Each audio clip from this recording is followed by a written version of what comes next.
conventions, but I learned that after a meeting Stan. Yes, they have conventions. It's actually coming up in a couple of weeks. Cool. Come on, there's international homebrew. International Pipe and Cigar Tobacco. You may actually get Stan back Distributor around. or something.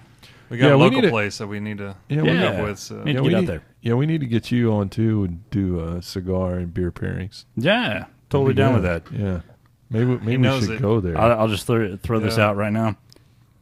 Hop forward beers do not work at all. Okay, ever. I could get that for any reason. Yeah. I imagine this. Oh it really contradicts the flavors. I would imagine it's a super clash with that bitterness. It's a super clash with that bitterness and the cigar flavors coming through.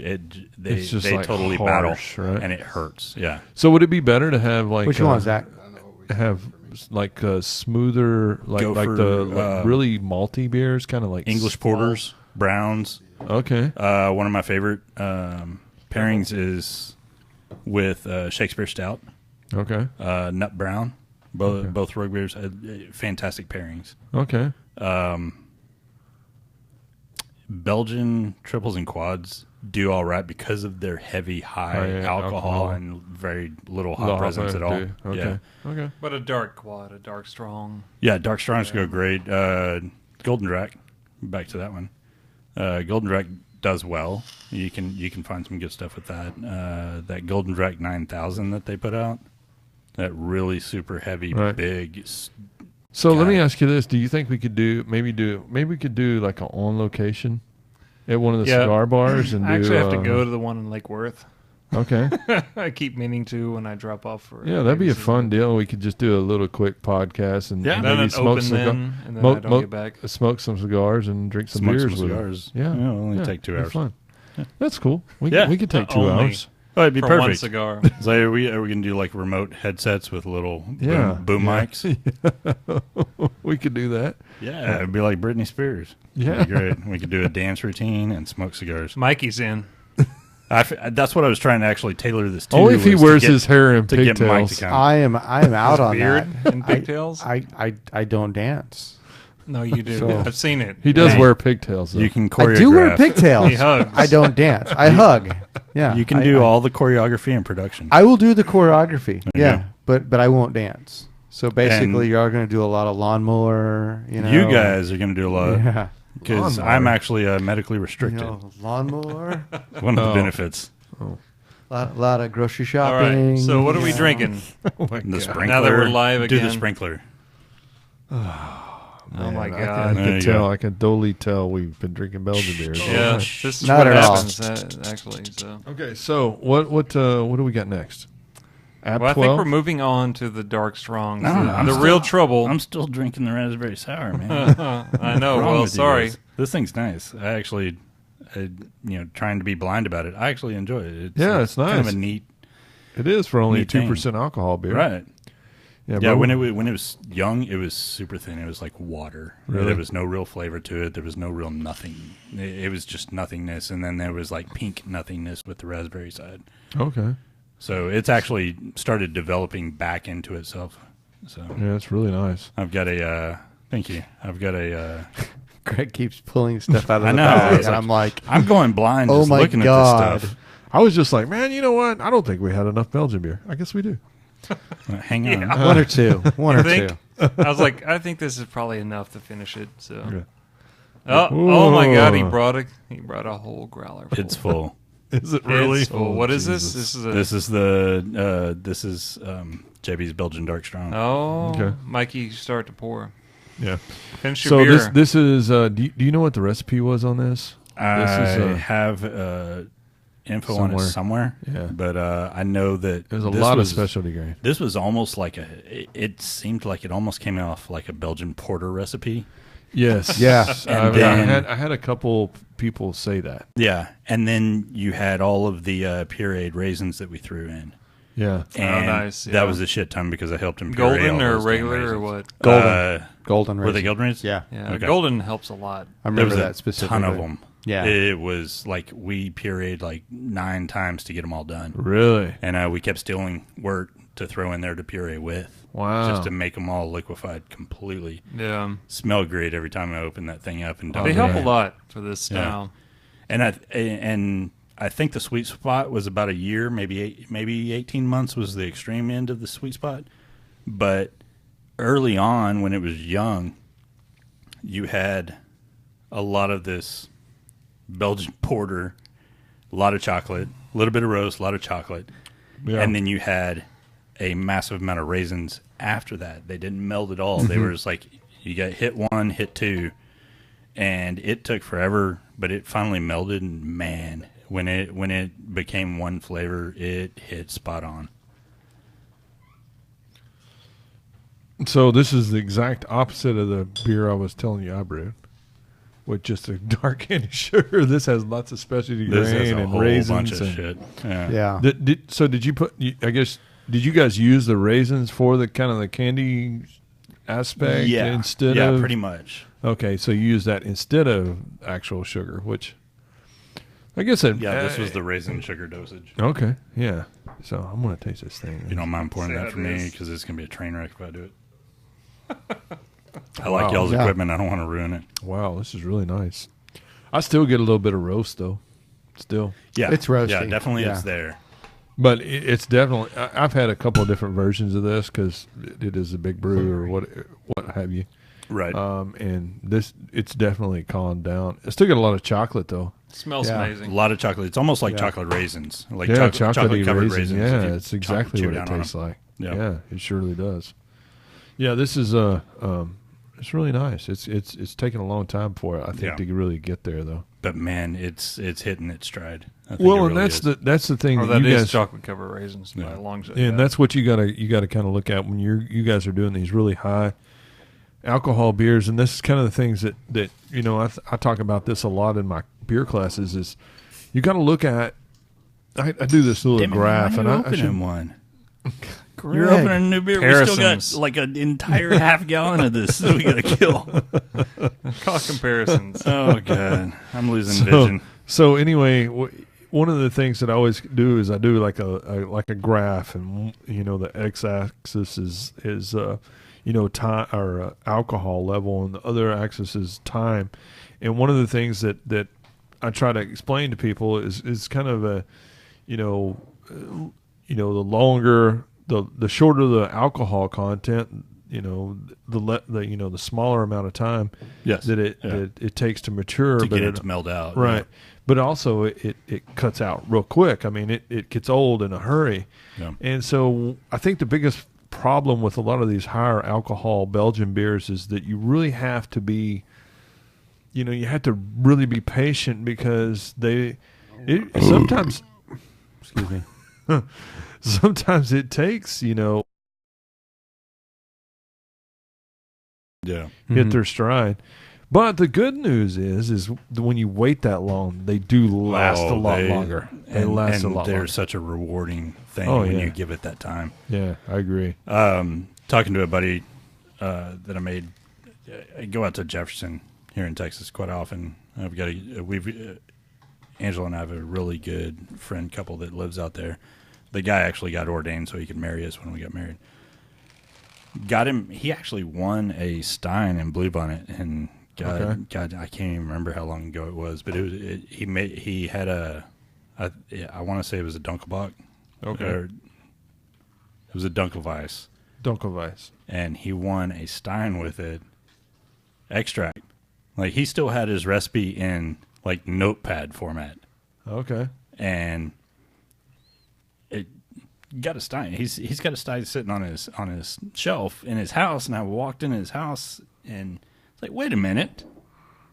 What is that? Yeah. He's like, yeah, I won this, and, he probably knew Rob. It's like... Rob. Yeah. But back when there was 100 people coming to the thing, yeah. When the Bluebonnet was actually called Rob Stinson's competition, yeah. But so he got back into brewing much more often since he and I got back in touch and talking about homebrewing, and just kind of brought him back into the whole mix of things. Side note: we brewed a tall grass Buffalo Sweat milk stout. Yeah. Oh man, it turned out fantastic. So good. Next time if I come to the shop tomorrow and pick up stuff, I'll bring one with me. Awesome. But his buddy that lives down the street from him got into brewing because of Mitch. And he brewed a fantastic triple, but it's young. Yeah. And he asked me what I thought. He's like, I really want to know what you think. I know you got this whole beer just thing going. I was like, I really want your opinion on this. And I was like, I'm going to be frank with you. This will be amazing in 6 months. Right. He's like, I only have half the batch left. I've drank so much of it. I don't know if it'll make 6 months. And I said, look, if the last beer out of a batch you drink is the best one, you're drinking it too young. You drank it too soon, yeah. So I said, if you're going to make a triple, do a double batch day, make a pale ale, and then make a triple. Yeah. And that way you can drink the pale ale while you're waiting for the triple to age out and be the most fantastic beer you've had. I agree 100%. It's honestly, Greg's fault, Angela. Honest to God, I will say this, and this is one of the only.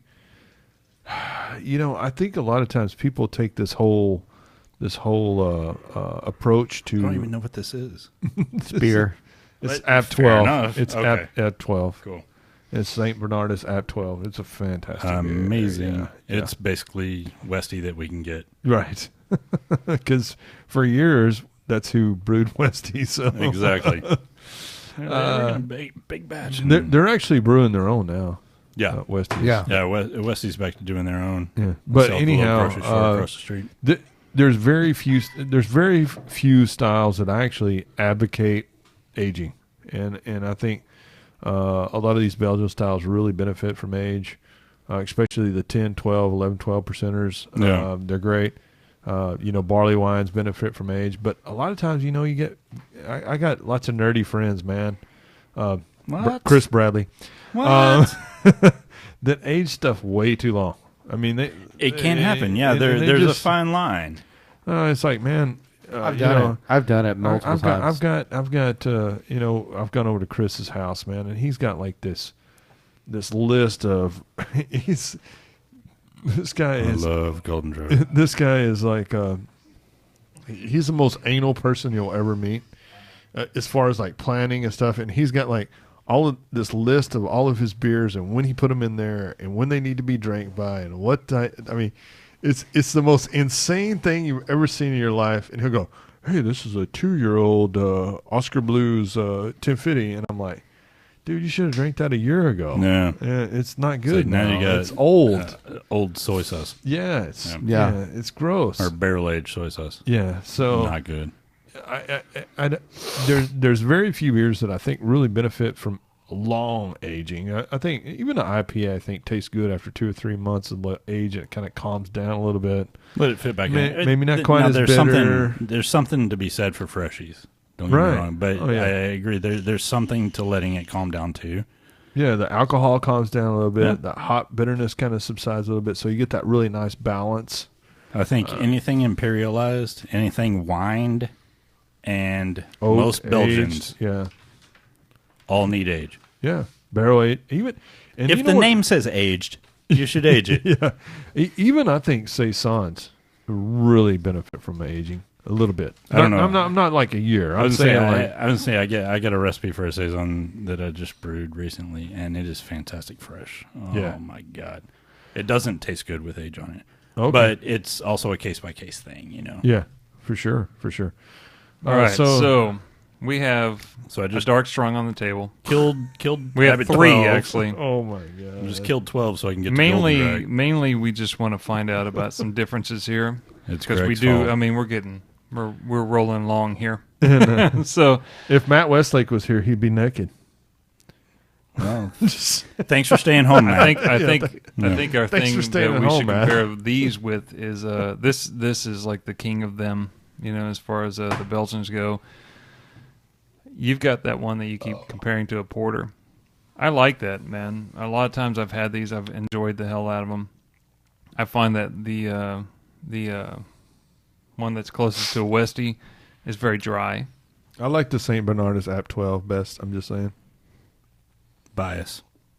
It is biased. Well, the 12 it's fantastic. You know what they all share, though, is that raisiny character. Mm-hmm. They all share it. Well, and here's the thing that I was going to explain to you guys is that I did that Learn something, motherfuckers. I did this. I did this. The thing that that you guys tasted that Belgian. You get that dark raisin, dark fruit character. It's super purely raisin, dark fruit. There was absolutely zero specialty grains in there, Right?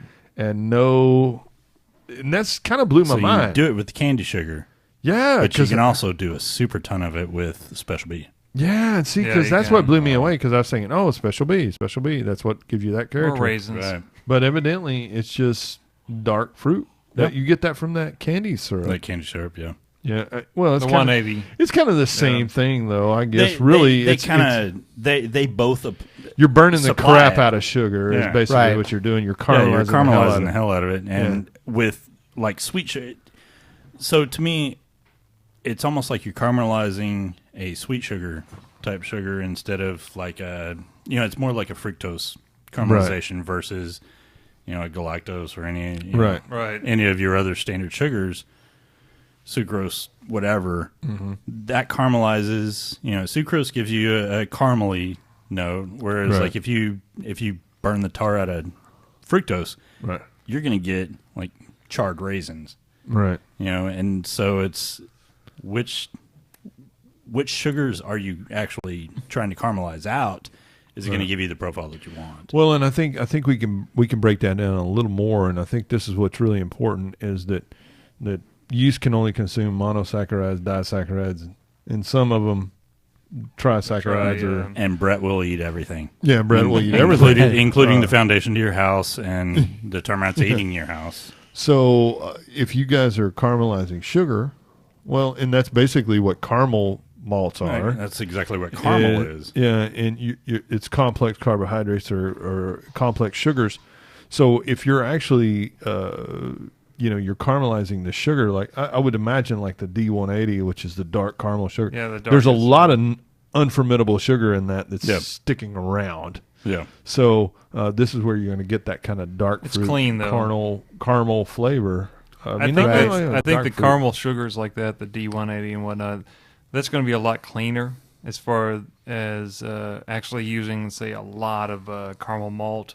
Specialty, whatever. I'd rather use caramel malts. You're going to end up with a lot of. It's going to be drier too. Disaccharides, trisaccharides. What is it? Polysaccharide. Yeah. Oligosaccharides. Above and yeah. Yeah, the things that can't be eaten unless it's Brett. Right. And that's when you end up with that such just.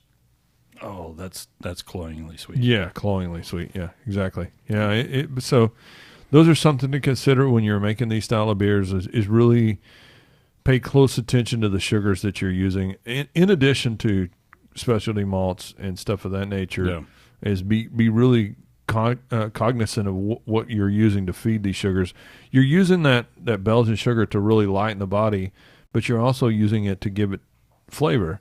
And a lot of times I have people ask me a lot. I'm like, "Oh, can I use table sugar?" Well, you can. No, you can, but it's not good. Not really what you want to do. But if you want to do it, you need to treat it properly and make truly good candy sugar. Yeah. And you have to process it properly by processing it with citric acid and stuff. And we could talk about that in a different episode. But I think for the Zach actual darks and the actual strong ales, I think Zach is ready to go home.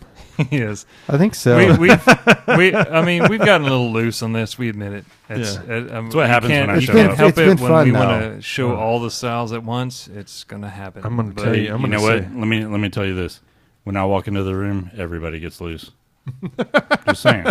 That's true. I felt that. Right? I did. And then you want to walk away. It made me want to leave. Yeah, I'm like Kevin Bacon, but not with feet. Stanley. You just got a little loose and farted, huh? Yeah. And nobody heard it. Well, that's weird. That's weird. We actually want to have Stan back around later. We want to do that whole cigar thing because that's going to be fun. Yeah, everybody. That's a good intro to Stan. Yeah, everybody Stan listening Rasputin, really needs to. Stan Rasputin. Everybody really needs to say if they want me back. Yeah. Either way. Oh yeah. All right. So I get naked on Patreon. If hopefully you guys want to put money into that. That's in the Hell private section. yeah. The private section is Stand Naked Dancing GIF. Yeah. Patreon.com/Stan Dances Naked. Yeah, it's behind a firewall. As long as you don't put your junk, as long as you don't put your junk in a freaking stein and take No, picture. junkinestein.com. Put my junk in a stein. Put your junk in a stein and then send it to all your friends. No, not it. I'll pass on that one. Thanks. It's happened. Oh, I know. In this room. Yeah, in this room. I know. Oh my and God. I don't want to be part of that. So, I'm keeping my hands to myself. I'm not really touching the table. Mike, I'm just kind of we definitely went broad range on the Belgians tonight. So we're going to come back to all of these individually over If you time. can't tell from all of us tonight, they make you really drunk. They're very strong. Well, and the range of Belgian goes from a wit beer to Yes. a quad to Yeah, a sour. So we're- it's So on face planet. down. We went very broad range on purpose. But in upcoming episodes, we're going to start that water discussion that we've been promising because Mike got his results back. Yeah, Dude, they're we real got 'em interesting back. too. Yeah. It's kind of cool. What we need to do is evaluate those and really get into some detail about what each result came back from and what we're going to do to change that to make a better beer, that kind of thing. Plus, we're going to get into some wood aging and barrel maintenance. We've had some requests for that, and we have the barrel master currently at RAR. He's willing to jump in and For you talk to guys us that about are actually so- still listening live, we actually do have a few whiskey barrels left. Yeah, we We're do. Right 7, I think, left right now. 6. barrels are Six. here. And oh if my you're God, still listening really? live, this is the perfect time to order Yeah, everything right you now. possibly Yeah, want. those Right things now. went fast. I still want man. one or two, but I know I can wait.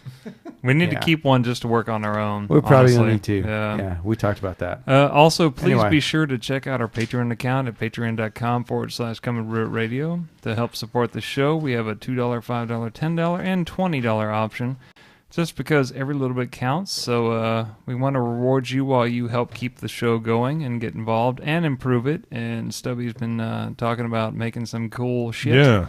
to give you. This month, if you sign up for $10 or more, we are going to get you a slick ass Dickies. Slick ass. Yes, slick ass. A slick Comma. ass. Completely. Completely awesome. Completely shaved. Ass will slick right off you. Great Dickies shirt with Come and Brew It logo and sponsor and Things that we don't get That's where you even appreciate working you guys. here. Yeah, you So, won't get one of these working Yeah. here for sure. A slick ass, comma. We don't Dickie, shit. comma, shirt with Come Okay, and Brew It on it. grammar. Stop being a Nazi. Wow. Anyway, Yeah, thanks again for gross listening to Come Nazi. Brew It Radio. Be sure to share us with your friends on social Share media. Social. Give us some ratings on iTunes, Stitcher, and send us Social any media. ideas or comments. info@texasbrewing.com.